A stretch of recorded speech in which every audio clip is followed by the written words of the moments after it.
කුස්සිය වැට ලේසි කරන ටිප්ස් 10ක් තමයි අද වීඩියෝ එකෙන් අරන් ඇවිත් තියෙන්නේ.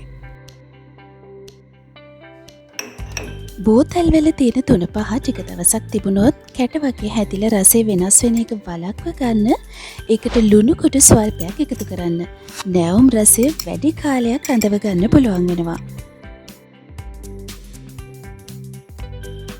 තේකොළ දාලා තියෙන බෝතලේ ඇතුළට පොඩි කරදමුංගු ගෙඩි දෙක තුනක් තලලා දාන්නකෝ.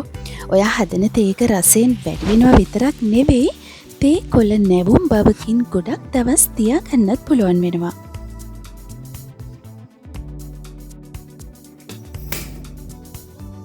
සමහර කෑම වර්ග හදද්දී අපිට ලූණු ටිකක් වැඩියෙන් කරගන්න ඕන වෙනවා.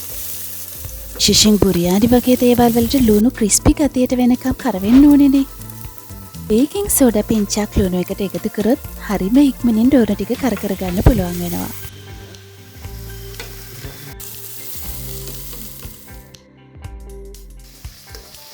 අපි උයන කෑමවල රසය වගේම පැහැයත් ලස්සනට තිබුණොත් අපිට ඒක කන්න ආස හිතෙන්නේ.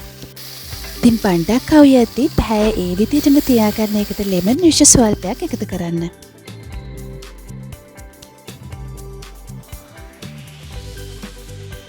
සූදුරු කියන්නේ ඕනි කෙනෙක්ගේ ගෙදර තියෙන කුළුබඩුවක් වගේම තමයි හොඳ බෙහෙත් ඖෂධයක්. ඒත් අපි මේකෙන් ඒ තරම් ප්‍රයෝජන නම් ගන්නෙ නැති පාටයි. සූදුරු තේ හැන්දක් රෑට උණු වතුර එකකට දාලා තියලා උදේට බොන්නකෝ. බර පාලනය කරගන්න, කොලෙස්ටරෝල් මට්ටම පාලනය කරගන්න විතරක් නෙමේ ලස්සන සුමුදු සමක් ලබා ගන්නත් ඒක උපකාරී වෙනවා. හෙට ඉඳලම සූදුරු වීදුරුවක් බොන්නත් පටන් ගන්න.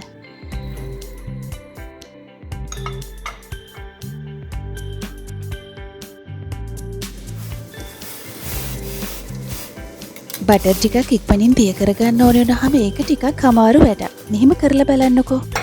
මීඩියම් හෝ සෙරමික් භාජනයක් උණු වතුර එකක දාලා බටර් එක ඒකෙන් වහලා විනාඩි 5ක් විතර තියන්න. බොහොම ලේසියෙන් පහසුවෙන් අපිට ඕනි ගානට බටර් එක මෙල්ට් කරගන්න පුළුවන් වෙනවා.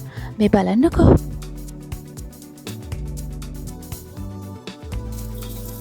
මිංචි, කොත්තමල්ලි, පාස්ලි, කරපිංච වගේම ඕනෙම පලා වර්ගයක් ගොඩක් කල් තියාගන්න ඕනේ නම් ෆොයිල් එක කොතලා ෆ්‍රිජ් එකේ තියාගන්න. මාසයක් වුණත් තියාගන්න පුළුවන්. කෙසෙල් කියන්නේ ඉදෙන්න පටන් ගත්තට පස්සේ හරිම ඉක්මනින් ඉදෙන පළතුරක්. මේ විදිහට ඉදෙන්නේ නැතුව ගොඩක් දවස් තියාගෙන නම් කෙසෙල් ලැබරිය මුල ෆොයිල් කොලයකින් ආවරණය කරන්න. බිත්තර කවර එක දාගෙන එනකොට එකක් දෙකක් බිඳින්න පුළුවන්නේ. මේ වගේ බිත්තර රඳවනයක් විසි නොකර නැවත බිත්තර ගේන්න අපිට පාවිච්චි කරන්න පුළුවන්. කලින් දවසේ කඩල ටික පෙඟෙන්න දාන අමතක වුණා නම් ඉතින් තියන්න පැයකට පැය භාගයක් විතර කලින් බේකින් සෝඩා පිංචක් එකට එකතු කරන්න. රෙවලේසියෙන් තඹ ගන්න පුළුවන් වෙනවා. ඉතින් අද වීඩියෝ එකත් හදයි කියලා හිතෙනවා නම් සබ්ස්ක්‍රයිබ් කරලා පහලින් තියෙන සීනුව නාද කරන්නත් අමතක කරන්න එපා. ගෙන් එන්නම් සුබ දවසක්.